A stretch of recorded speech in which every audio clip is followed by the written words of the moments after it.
A warm welcome to our audience. My name is Sydney Hlope, and I'm here to discuss the IOSCO Investor Week, and the theme is Sustainable Investor or Sustainable Investing. I'm not alone. I'm here with an industry giant. He has over 17 years experience in financial services. His experience spans banking, asset management, short-term and long-term insurance. I'll allow him to introduce himself and just tell us a little bit about himself and who he is. Thank you, Mr. Hlop. Yes, my name is Mangam Mdluli, as you've mentioned. I currently am employed at Umelusi Fund Managers as a head of investment over there. Been with the entity since 2019. Had previously, as you mentioned, been with an insurer, but prior to that, I was with the esteemed regulator FSRA, where I spent about 5 years here. So happy to be back. Thanks for the invitation. Okay, thank you, Mr. Mdluli. You're an alumnus of the Keller School of Management. I think also you studied finance in Texas. And just out of interest, the experience of moving from Eswatini to go and study in Texas, how was that? Very interesting period in my life. So I just left Waterford and got an opportunity to go and join my father in the US. And while over there, do tertiary education, of course. A huge learning curve. I think one advantage that we Swazis, especially, due to being brought up in an environment where we are taught English from grade school, really, it makes it easier to assimilate into other nationalities when you know the language. It's a bit more tricky for other people that don't know the language. But, in addition to that, I had family over there, so it became a lot simpler. But all in all, it was a great opportunity, to get an opportunity to assimilate into a different culture, meet new people, and having worked there. So it was really impactful in my career, and I've liked the whole experience. Wow, now 17 years of experience, that is a lot of experience. And basically what we'd like to know is, based on your experience and the various parts of financial services that you've worked in, how would you describe a sustainable investor or sustainable investing?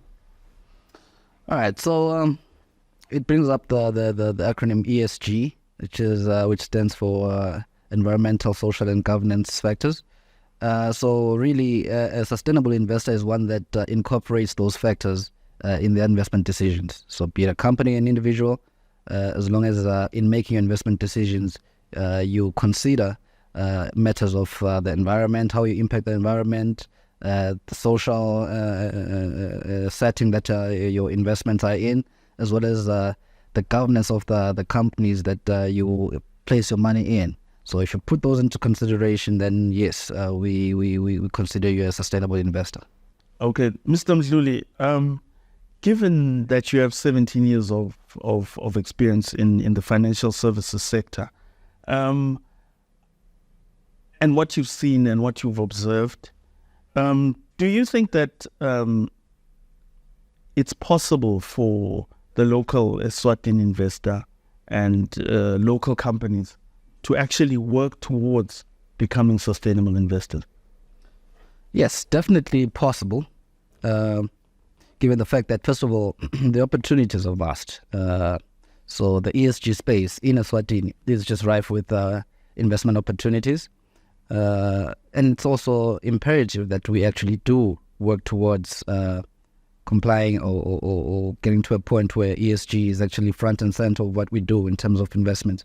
And the reason for that is we have a lot of social ills. In Eswatini, we've already mentioned the fact that the S in ESG is for social. We've got poverty, we've got inequality. All those are things that can be addressed by, making sure that in your investment decisions you put into consideration ESG factors. So, for example, as an investor, you can make sure that the companies that you place your money with, so the asset managers that are looking to raise capital from you and actually go out and invest those monies and give you a return, you'd have to make sure, first of all, that they themselves do put into consideration ESG factors, that they fund projects and companies and things of that nature that address some of the social ills that we have.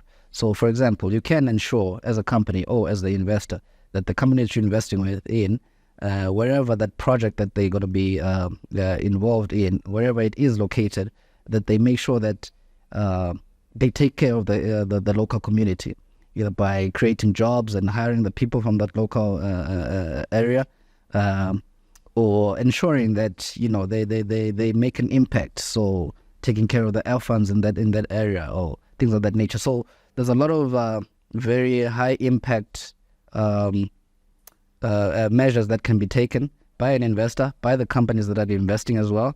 And this is imperative, like I say, it's important that it happens that way, because an entity, or rather a country like ours, that's a developing nation, does definitely need to put this into consideration. So the other important thing about ESG and putting that into consideration is the fact that it's no secret that companies, or rather countries, that have adopted ESG practices, they tend to attract a lot of investment, foreign investment. And as such, they get to then bring about sustainable development into their own economies. So it's very important, and yes, it is possible. I like that you've touched on ESG, and I like that you've touched on developing economies. And that will feed into my next question, that given that developing economies still need to industrialize, still need to grow, is sustainable investing possible for those economies? Definitely, it's possible, but also, again, very imperative. So it is true that uptake might be slow due to the lack of resources in poorer countries. But at the end of the day, like I say, it's the whole chicken and egg situation, because if you do want to get the funds flowing into your country, and which will then assist you in raising the standard of living of all your citizens as well as the economy, then you do need to consider ESG, because that will then attract the foreign direct investment. So it is possible, and yes, it can be done.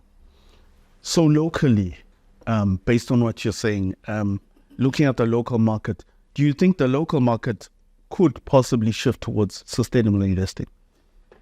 Yes, I'm happy to say that earlier in the year, actually, I had the opportunity to be a moderator of the local investor forum that we had around June this year. And so I'm happy to say that the conversation is being had in our capital markets, and which is a good start. At least we are talking about it.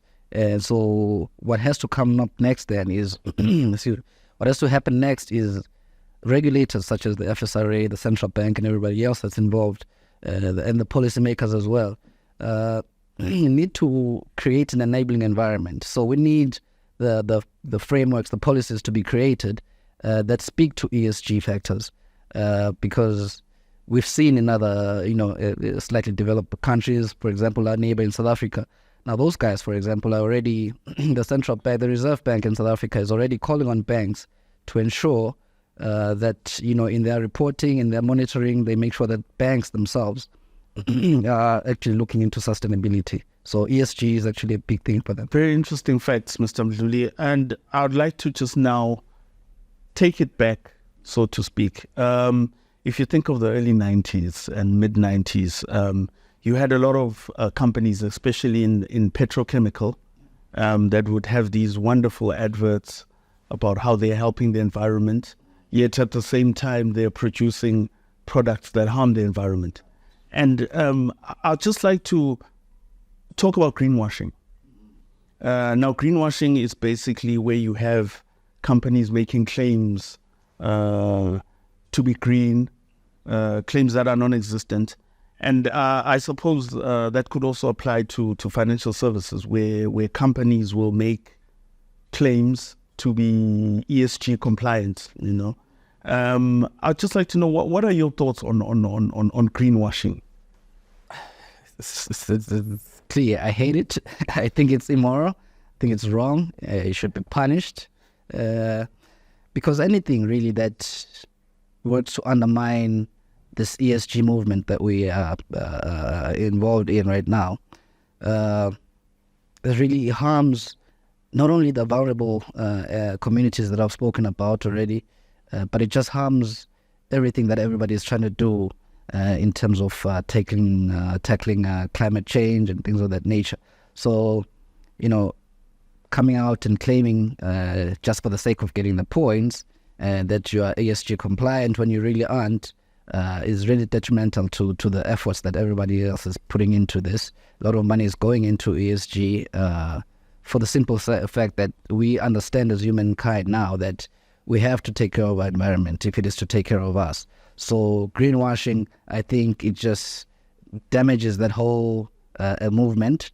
And like I say, it needs to be punished by all means necessary.